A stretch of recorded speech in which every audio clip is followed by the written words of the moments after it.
Selamat malam waktu Jakarta. Selamat malam, Shalom.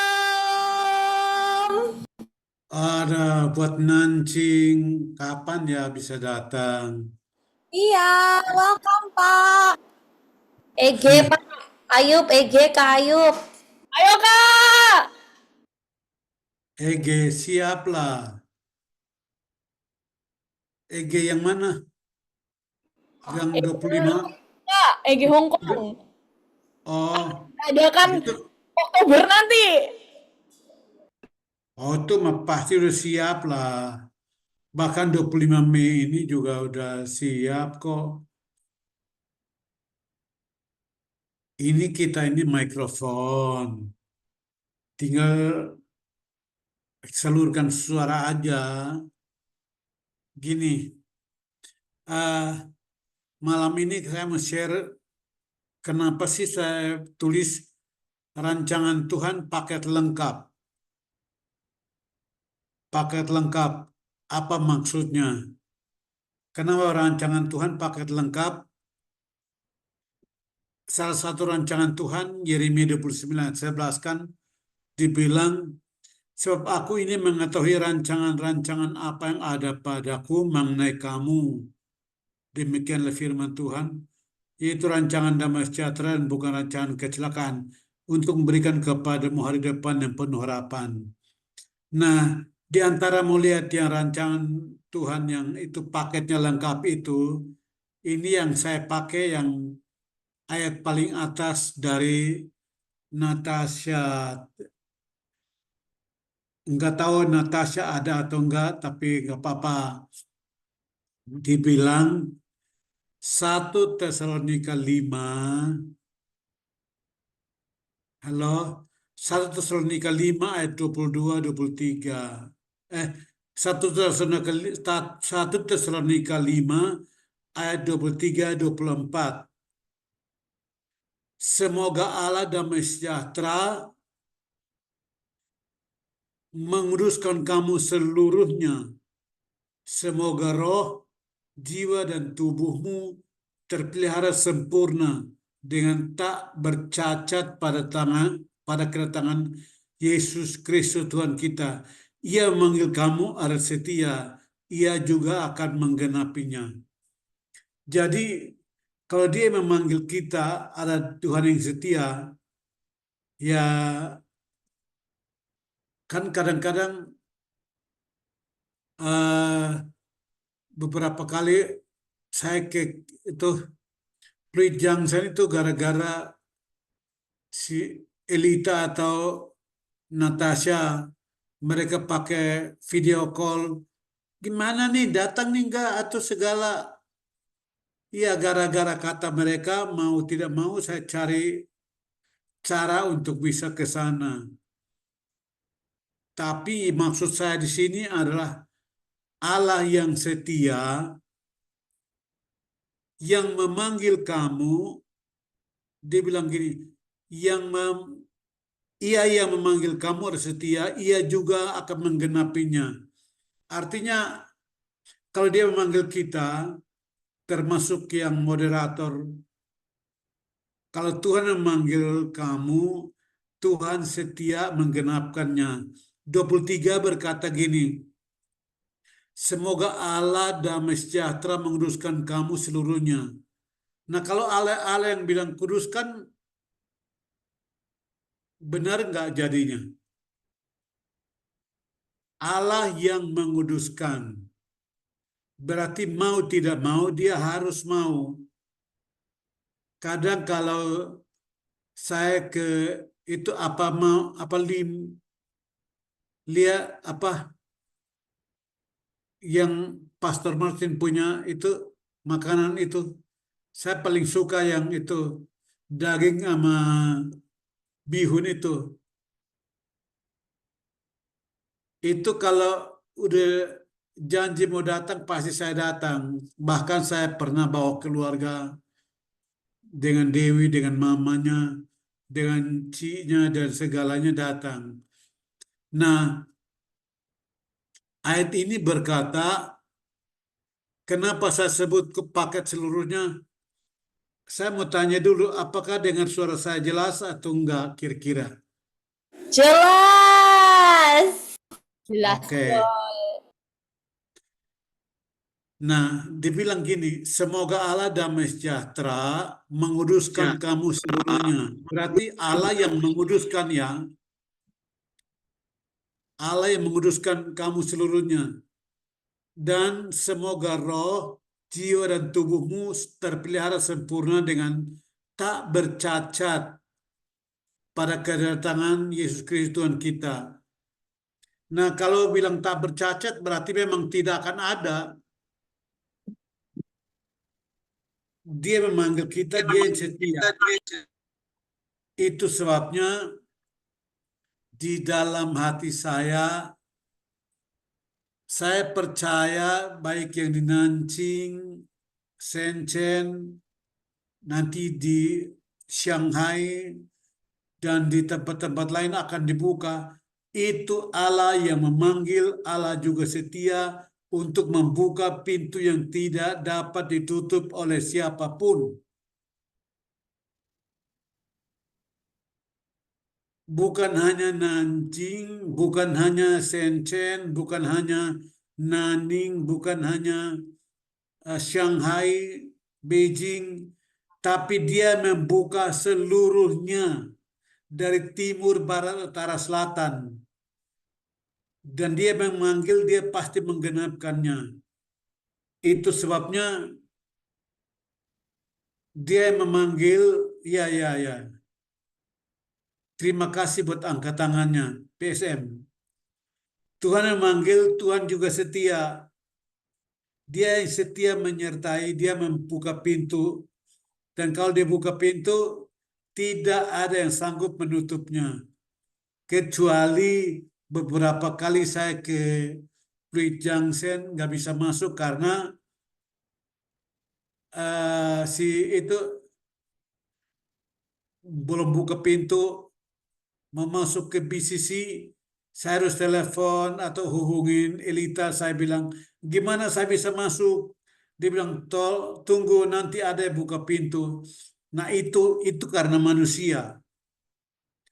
Tapi kalau Tuhan yang buka, tidak akan ada yang bisa menutupnya. Nah, ayat ini berkata, semoga roh, jiwa, dan tubuhmu terpelihara sempurna. Itu artinya terpelihara sempurna. Kalau bilang terpelihara sempurna, pasti dia pelihara. Kenapa saya ngomong gitu? Kemarin saya dapat buku, ini bacaan-bacaan dulu punya Robert Liardon, judulnya Keberhasilan dalam Kehidupan dan Pelayanan. Dia menjelaskan ini. Dia menjelaskan tentang isi ini. eh, Keberhasilan dalam kehidupan dan pelayanan. Nah, ini saya tertarik untuk membahasnya. Dibilang pertama utama roh. Kenapa rohnya? Dia menguruskan roh kita supaya roh kita kuat dulu. Dia kuduskan lalu kita bangun hubungan dengan Tuhan menjadi kuat, menjadi bisa tegak. Bukankah saya mimpi di dalam Lukas 1 ayat 80 dikatakan anak itu tinggal di padang gurun sampai rohnya menjadi kuat. Itulah Yohanes Pembaptis. Nah, Yohanes Pembaptis itu dari Lukas 1 ayat 76 bahwa dia ditetapkan sebagai nabi Allah yang Maha Tinggi. Tapi dia tinggal di padang gurun sampai rohnya jadi kuat dulu.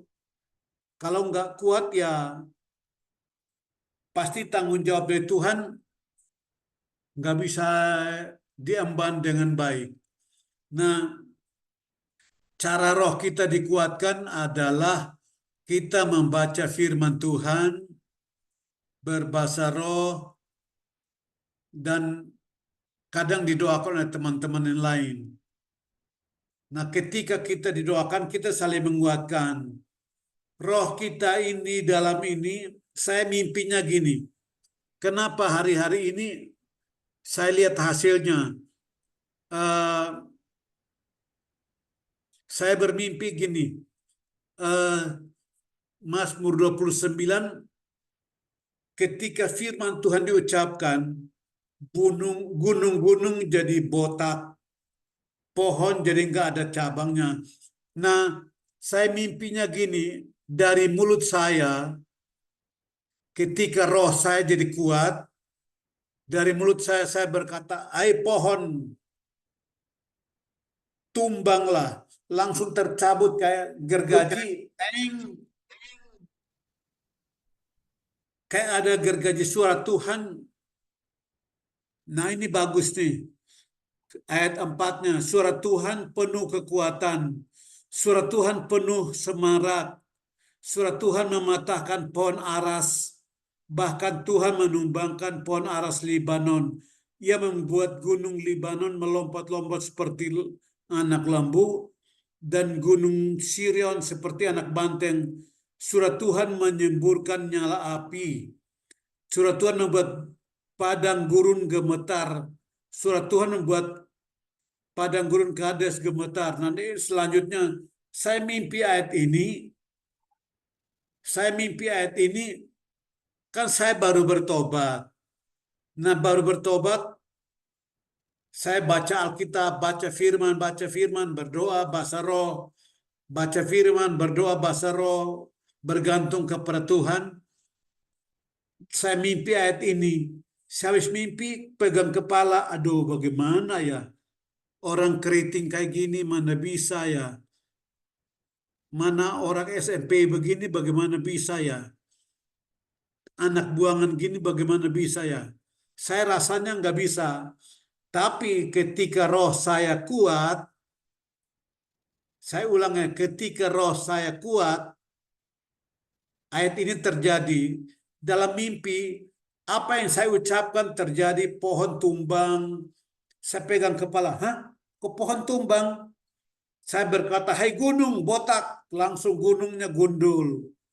Ketika anak rusa betina, surat Tuhan membuat beranak rusa betina yang mengandung. Bahkan bulu hutan digundulinya. Dalam mimpi, apa yang saya ucapkan terjadi, apa yang saya ucapkan terjadi, apa yang saya ucapkan terjadi. Kenapa itu bisa terjadi? Sekarang sudah 30-an tahun. Sekarang setelah 30-an tahun baru terjadi. Saya contohkan hasilnya. Kira-kira beberapa bulan lalu, Timur Tengah ada mau perang. Saya bilang, "Tuhan, bukankah menurut Yesaya 38, Engkau menaruh kerikil di dalam hidung dari pemimpin Babel, yaitu Iran sekarang. Sekarang dalam nama Yesus, sesuai dengan ayat ini, saya masukkan kerikil ke dalam hidung dari Presiden Iran, dari Hamas, dari orang-orang teroris, segala macam. Hai hidung, sekarang saya masukkan kerikil ke dalam hidungmu. Kerikil ke dalam hidungmu. Dan itu saya ucapkan. Herannya setelah saya ucapkan, apa yang terjadi? Beberapa hari kemudian beritanya Presiden Iran yang naik helikopter kiri dan kanan selamat, sedangkan Presiden Irannya mati dengan helikopter. Kenapa? Karena kerikil masuk dalam lubang hidungnya. Itu 30 tahun lalu. 30 tahun lalu mimpi ayat yang Mazmur 29. Tapi ketika Mazmur 29 itu saya kan baru bertobat. Roh saya belum kuat. Nah, sekarang 30 tahun kemudian, kesaksian ini nyata beberapa bulan lalu. Saya bilang, teroris ratakan. tiba-tiba yang pernah ledakan Hendy Tolki yang di timur Libanon Syria Libanon yang Hendy Tolki meledak segala macam itu yang bunuh ratusan orang itu 2 hari sebelum itu meledakan. Saya bilang dalam nama Yesus, saya masukkan kerikil ke dalam hidungnya supaya engkau tidak bisa bernapas. Semua teroris saya ledakan ini, semua teroris saya masukkan kerikil ke dalam hidungmu. Dan hasilnya bayangin itu berapa banyak teroris yang mati, termasuk pemimpin Hamasnya yang hadir di Iran untuk pelantikan presiden, dia mati. Itu saya ketawa, saya bilang, oh berarti benar ya. Apa yang diucapkan terjadi, diucapkan terjadi, diucapkan terjadi. Karena 30-an tahun lalu saya mimpi ayat itu. Bahwa roh saya belum kuat, kan baru bertobat. Tapi setelah roh saya jadi kuat karena baca firman, bahasa roh, apa yang diucapkan itu terjadi. Itu sebabnya teman-teman yang dengar malam ini, apa yang ada di dalam mulutmu, rohmu kalau kuat, apa yang kau ucapkan itu pasti terjadi. Itu sebabnya beberapa orang yang dinubuatkan kayaknya nggak mungkin. Dengan tenang teman-teman nancing, itu yang pakai topi di samping, urapan akan turun atasmu bagaikan api yang menyala dan membakar rumput yang kering, bagaikan hutan yang dibakar habis karena perkataanmu penuh pengurapan.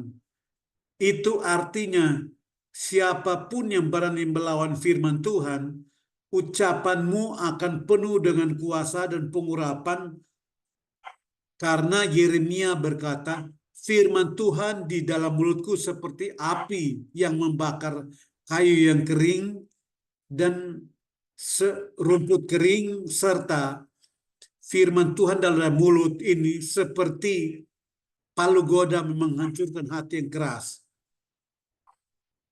Nah, untuk itu apa yang terjadi padamu nanti tahun-tahun akan datang ketika rohmu kuat, engkau akan lihat hasil itu. Hasil itu engkau akan lihat. Nah, di samping yang paling depan nancing ini, cewek paling depan ini, ya dia. Dengarkan ini, engkau disembunyikan Tuhan selama ini, jadi seakan-akan tidak ada apa-apa pada dirimu. Dengarkan ini, Allah punya spesialis dan engkaulah orangnya. Disiapkan khusus demi tujuan khusus. Saya ulang kalimatnya, engkau dipersiapkan khusus demi tujuan khusus. Dan siapapun tidak akan bisa menghalangi rencana Allah dalam dirimu. Karena dia menurut ayat ini 1 Tesalonika 5 ayat 24, dia memanggil kamu ada setia, dia akan menggenapi janjinya. Dia memanggil kamu, dia akan lakukan. Nah, itu sebabnya kemampuan yang ada padamu itu dari Tuhan yang akan melakukannya. Dan itu sebabnya kenapa kita di BCC penekannya firman. Itu supaya roh kita jadi kuat. Firman, bahasa roh, dan saling mendoakan. Tahu nggak tanggal berapa bulan Januari ketika saya dengan Dewi datang ibadah di di Bridge Junction. Di saat ibadah itu hatinya Dewi lagi lain, khawatir atau apa. Tiba-tiba didekatin ada satu anak mahasiswa, saya lupa namanya, pendek dan kecil. Dia waktu itu singer, dekatin Dewi dan sampaikan, Ci, lihat burung di udara Tuhan pelihara, bunga aja Tuhan pelihara, masa Ci enggak sih? Itu perkataan menggoncangkan Dewi, nangis-nangis. Di dalam mobil baru Dewi nangis kuat, karena kalau di dalam situ kan malu. Masa dia dampingi saya berani malu, menangis di depan itu. Tapi di dalam mobil dia nangis-nangis. Dan saya gangguin dia. Dia pulang, dia praktekkan itu, dia ceritakan itu buat teman di Kalimantan. Dibilang, Ci, saya hadir di Pluit Junction. Wih, kuasa Tuhan luar biasa. Itu ada cewek yang singers kecil badannya. Tiba-tiba dia turun dari mimbar datang bilang, boleh nggak saya doakan Ci Dewi, saya rasa dalam hati. Lalu saya lagi penuh kekhawatiran, dia bilang, Ci, bunga aja nggak pernah khawatirkan, bunga di ladang Tuhan pelihara, burung di darat Tuhan pelihara. Wah, itu Dewi hancur hatinya. Dibilang kok heran ya Tuhan bisa itu. Nanti di dalam mobil baru dia nangis. Saya tahunya karena dia nangis kuat-kuat di dalam mobil. Nah, itu kenapa? Karena roh menjadi kuat. Hal yang sama, kalau rohmu menjadi kuat, pesan yang engkau sampaikan itu akan penuh kuasa. Jadi kalau BCC yang Tuhan berikan janji besar, sesuai dengan ayat ini bahwa dia menguduskan kamu seluruhnya, itu bukan setengah-setengah, bukan separuh-separuh, tapi seluruhnya, baik roh, jiwa, dan tubuh. Nah, rohmu itu akan, sekarang kan akhirnya pelajarannya dari apa, firman Tuhan tiap hari dibaca segala macam rohmu. Nah, sekarang bagian itu saya dengar dari Paul Cain yang sudah meninggal. Ketika itu Paul Cain berkata empty-headed, kepala kosong. Karena ada orang datang kepada Paul Cain, dia bilang, mana apa firman Tuhan buat saya? Apa firman Tuhan buat saya? Mereka berpikir bahwa Roh Kudus yang menghidupkan. Bagaimana Roh Kudus mengingatkan dia akan firman Tuhan kalau empty-headed, kepalanya kosong? Kalau kita tidak pernah membaca firman Tuhan, kepala kita kosong, hati kita kosong, dan roh kita nggak kuat. Roh kita harus kuat karena firman Tuhan. Yesus berkata, manusia hidup bukan dari roti saja, tapi dari setiap perkataan yang keluar dari mulut Allah. Itu Matius 4. Itu sebabnya buat Diana, bukankah Tuhan memanggilmu dan berikan kepadamu kesanggupan? Dia tidak pernah kekurangan hikmat, tidak pernah kekurangan kuasa, tidak pernah kekurangan anugerah, tidak pernah kekurangan kemurahan, tidak pernah kekurangan apa. Dia yang melengkapi kamu untuk tugas yang mendapatkan itu. Itu sebabnya engkau bagaikan listrik yang bisa dikonek, kabel yang bisa sambung kemana-mana. Itu artinya kamu dipakai oleh Tuhan sebagai penyambung lidah bagi orang-orang lain. Kamu gampang bisa menghubungi orang lain.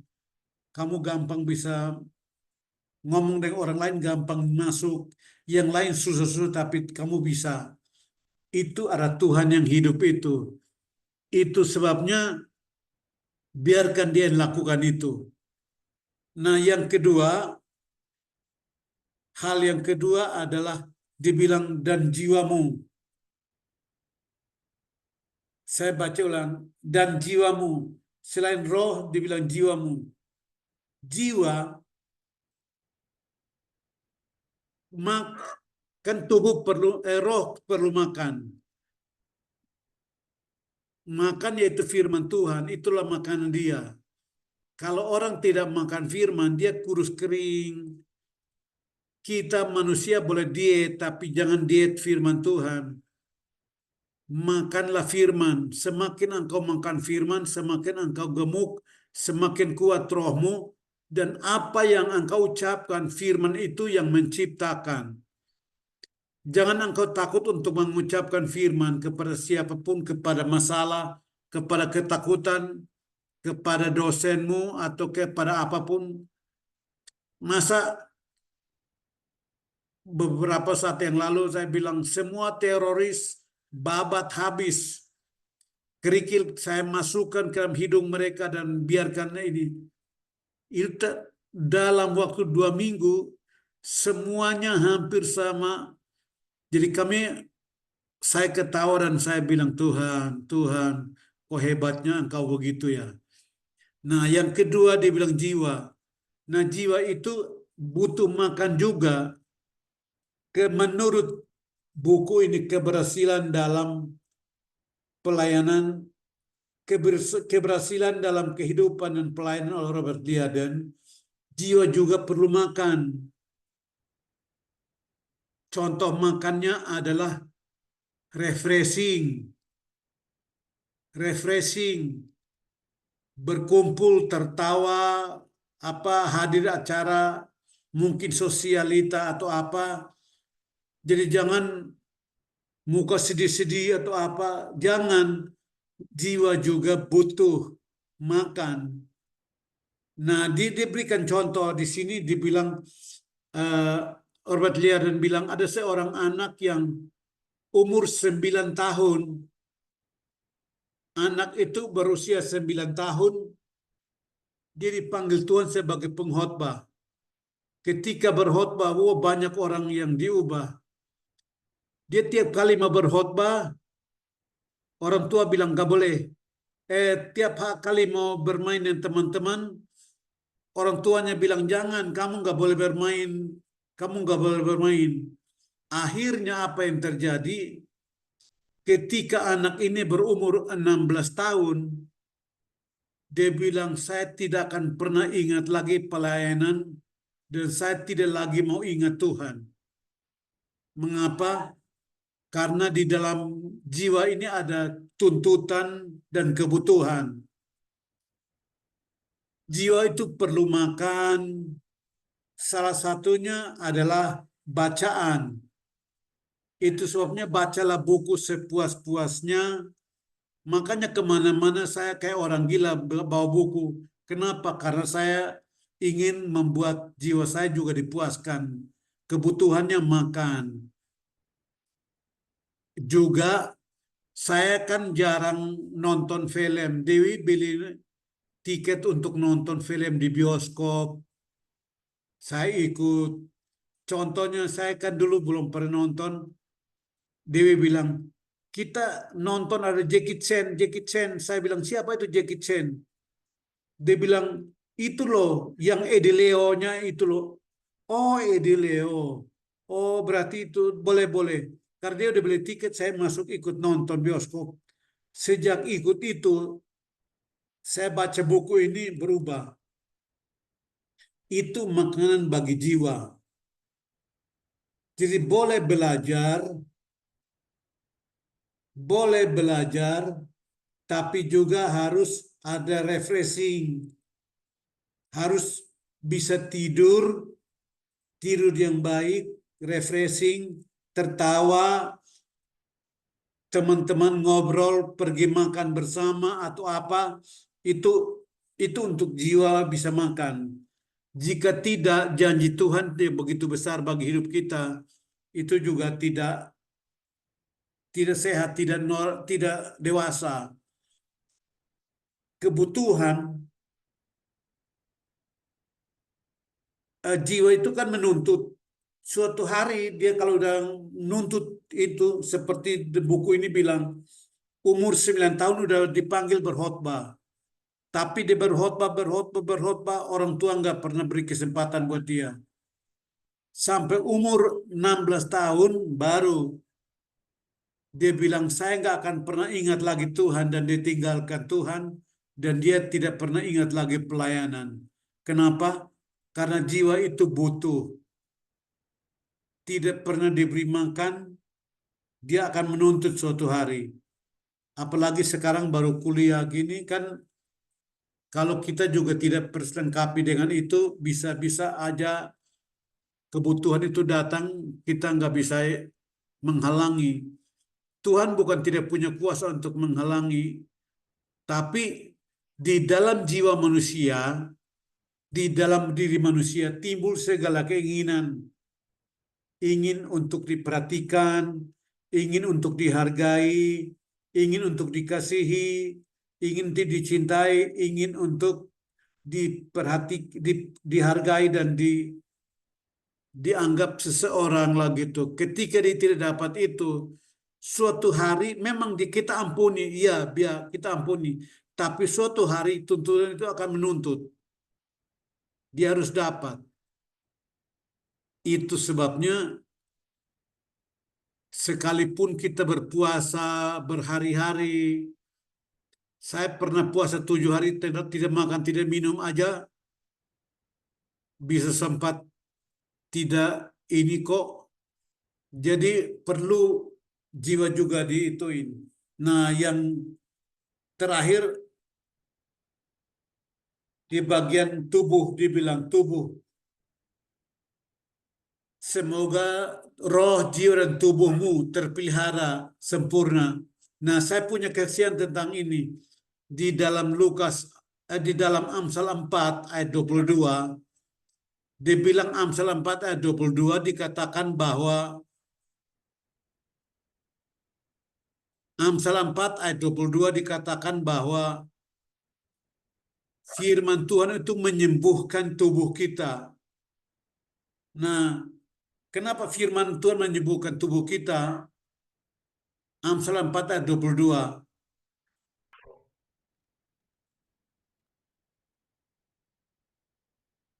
Ayat 20 sampai 22.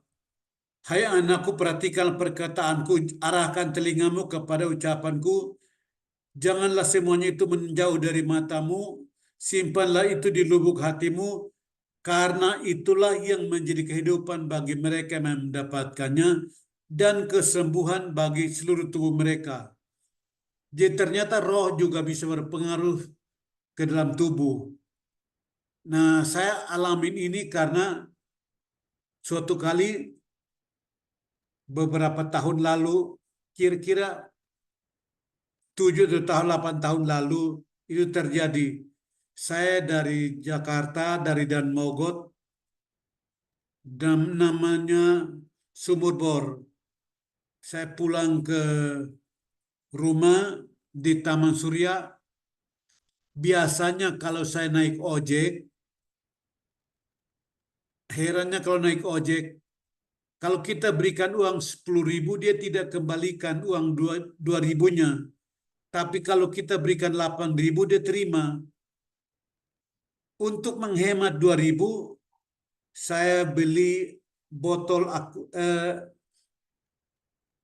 gelas aqua yang harga 500 itu. Jadi bisa kembali uang 9.500.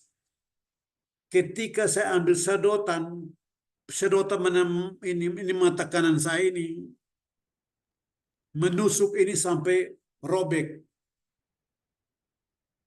Tidak bisa jalan dan tidak bisa lihat. Saya menangis.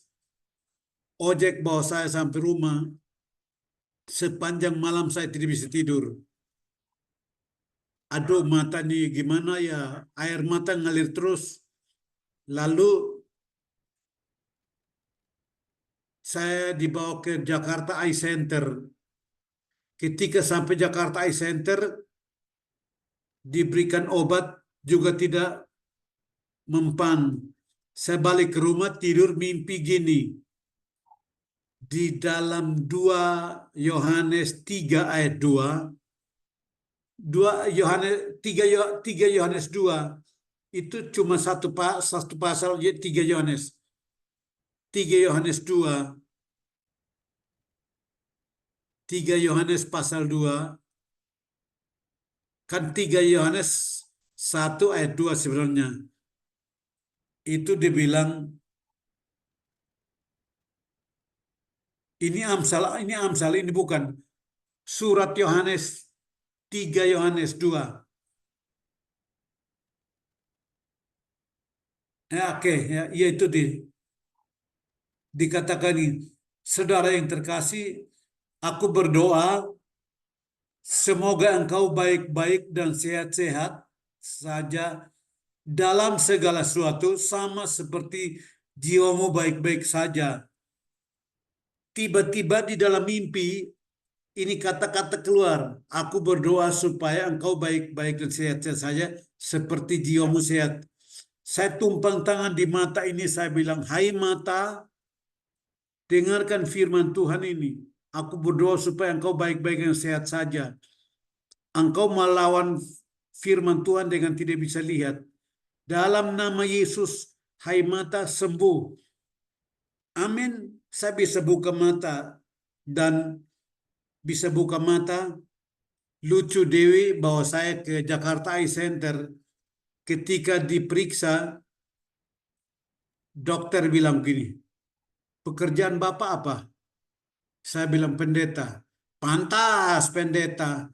Mata kemarin kan robeknya 1,5 cm, sekarang udah hilang. Ini robekannya sudah sembuh. Saya bilang, hah, ini karena ayat ini. Ayat 3 Yohanes 2 ini.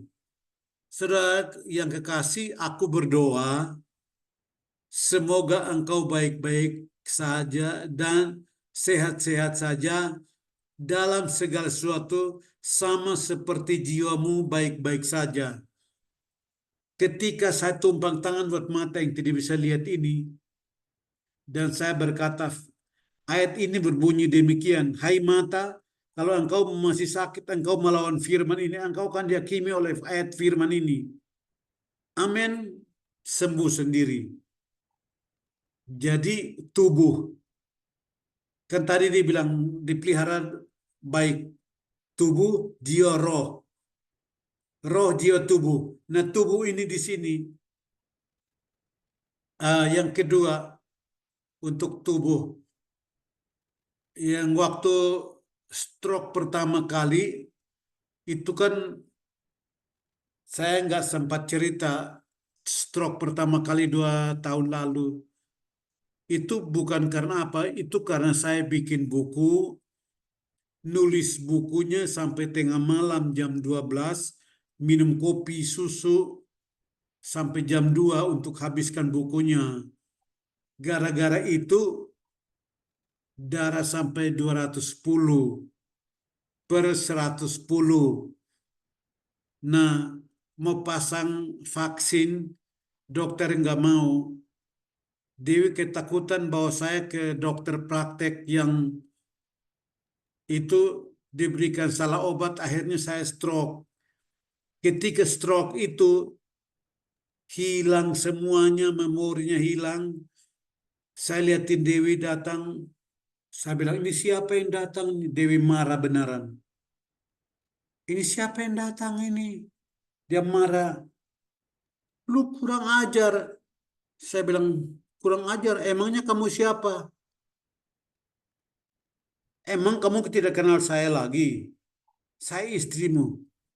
Ah, nah, dokternya datang, dia bilang, saya Firman. Saya bilang, maaf, saya belum baca Firman. Dia bilang, bukan, saya dokter Firman. Oh, begitu.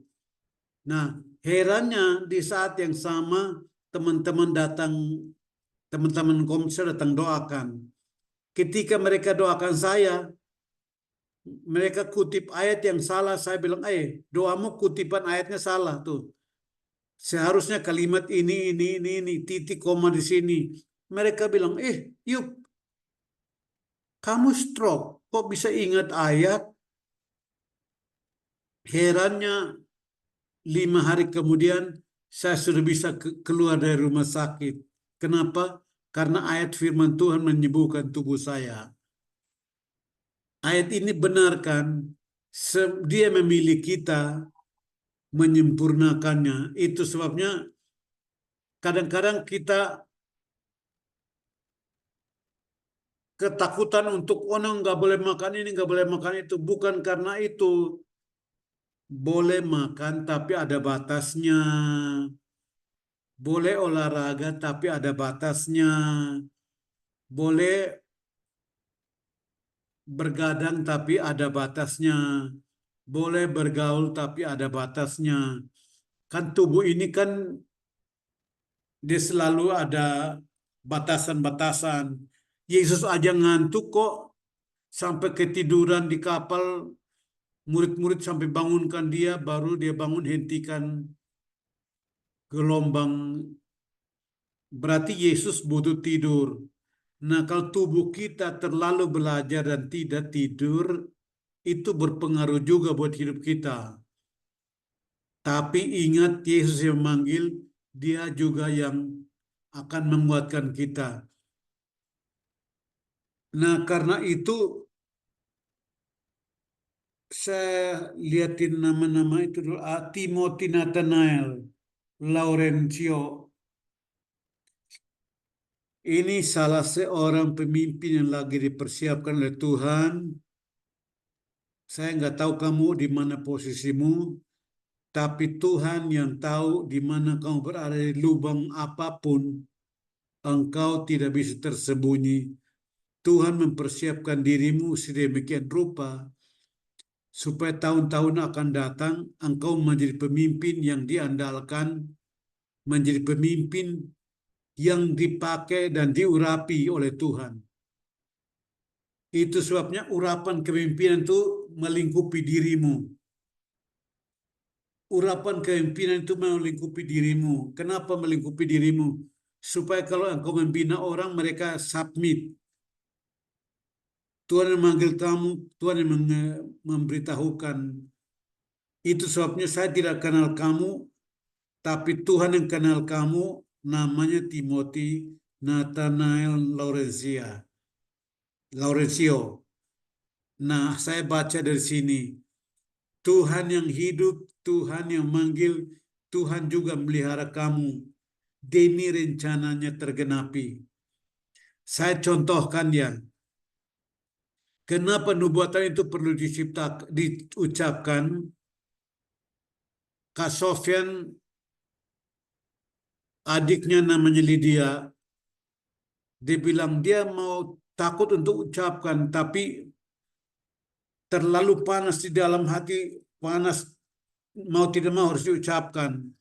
Saya bilang, Ananias di dalam Kisah Rasul 9 ayat 10 sampai 18, kisah Ananias yang membaptis Paulus, dia berkata di dalam ayat 13-14, orang ini adalah alat pilihan bagiku untuk menyampaikan firmanku kepada raja-raja, kepada bangsa lain, dan kepada orang Yahudi. Itu ucapan Ananias kepada Paulus. Kenapa harus diucapkan? Supaya diproklamirkan itu firman jadi. Dibilang Ananias ini orang alat pilihan bagi Paulus, ada alat pilihan Tuhan untuk memberitakan namanya kepada orang Yahudi, bangsa lain, dan raja-raja. Pernah ingat kisah ketika Paulus dirajam dengan batu sampai mati? Orang Yahudi hukumnya kalau rajam orang belum mati nggak akan lepas. Paulus dirajam dengan batu, mereka mengira dia mati, padahal memang mati beneran. Tapi mereka ditinggalkan dia, Paulus hidup lagi dan masuk ke kota. Kenapa dia hidup lagi? Jawabannya karena kalau dia mati dirajam orang Yahudi, Allah itu pembohong. Karena harus menggenapi ketiga ayat ini. Orang Yahudi, raja-raja, dan bangsa lain. Orang Yahudi, bangsa lain.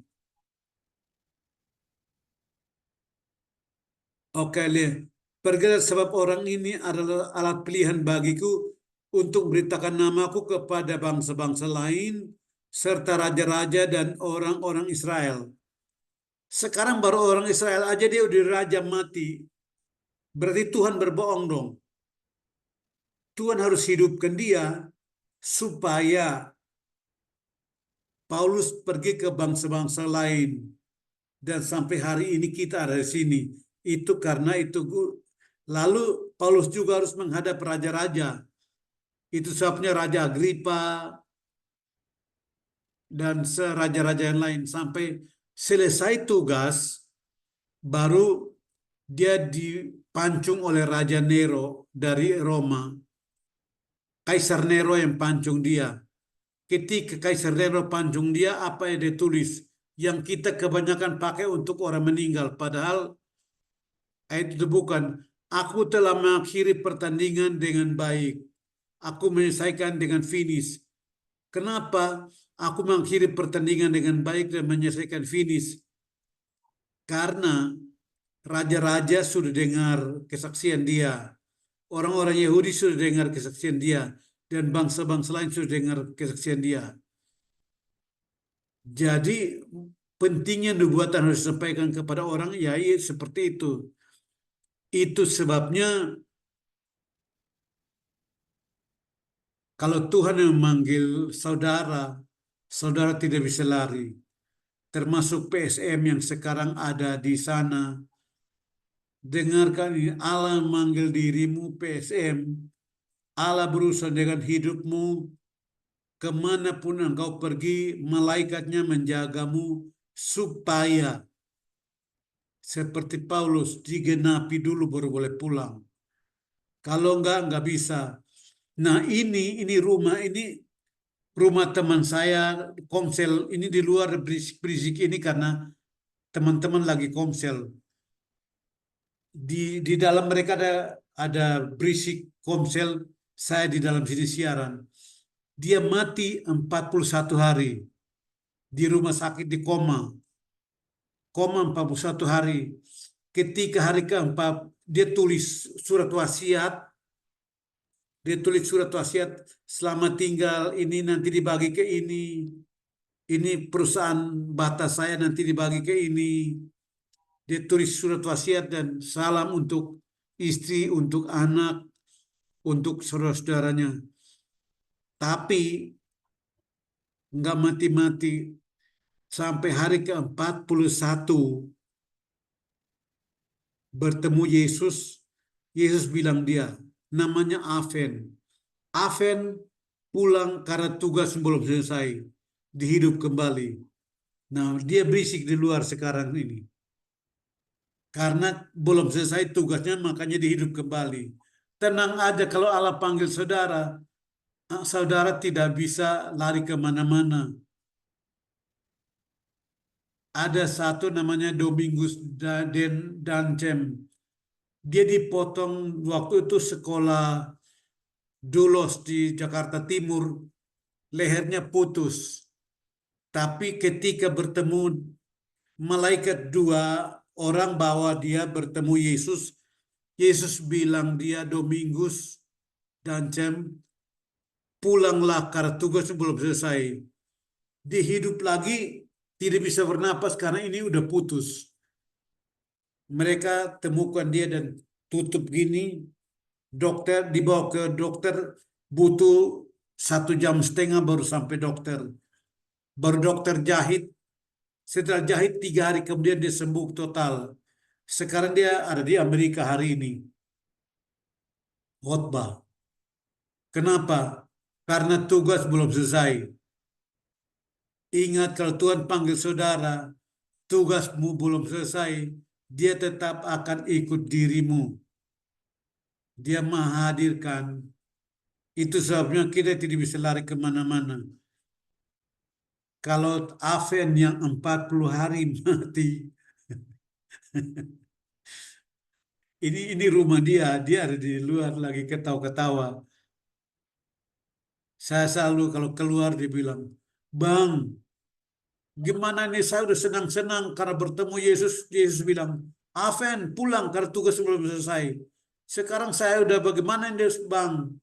Saya bilang, itu urusanmu dengan Yesus lah. Karena itu kita yang dipanggil oleh Tuhan, jangan takut. Mau ayat ini berkata, Saya ulang lagi, baca ulang ya. Semoga Allah damai sejahtera menguduskan kamu seluruhnya, dan semoga roh, jiwa, dan tubuhmu terpelihara sempurna dengan tak bercacat pada kedatangan Yesus Kristus Tuhan. Kalau dua orang ini, kalau dua orang ini aja mati disuruh pulang hidup kembali, masa kita mau lari? Ayat ini kan kayak seorang orang seakan-akan bohong. Ayat ini seakan-akan bohong karena Allah harus kuruskan roh kita, kuruskan jiwa kita, dan kuruskan tubuh kita.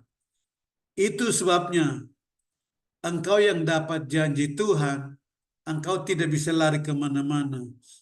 Apalagi janji dalam Roma 5 ayat 17 bahwa jika dosa masuk ke dalam dunia oleh satu orang, seluruh dunia jatuh dalam dosa, maka lebih benar lagi mereka atau kita yang malam ini menerima kelimpahan kasih karunia dan anugerah kebenaran akan hidup dan berkuasa oleh satu orang, yaitu Yesus Kristus. Kita hidup dan berkuasa atas dosa, hidup dan berkuasa atas sakit penyakit, kita hidup dan berkuasa atas segala sesuatu. Nah, ini kedengaran yang bisikan di luar.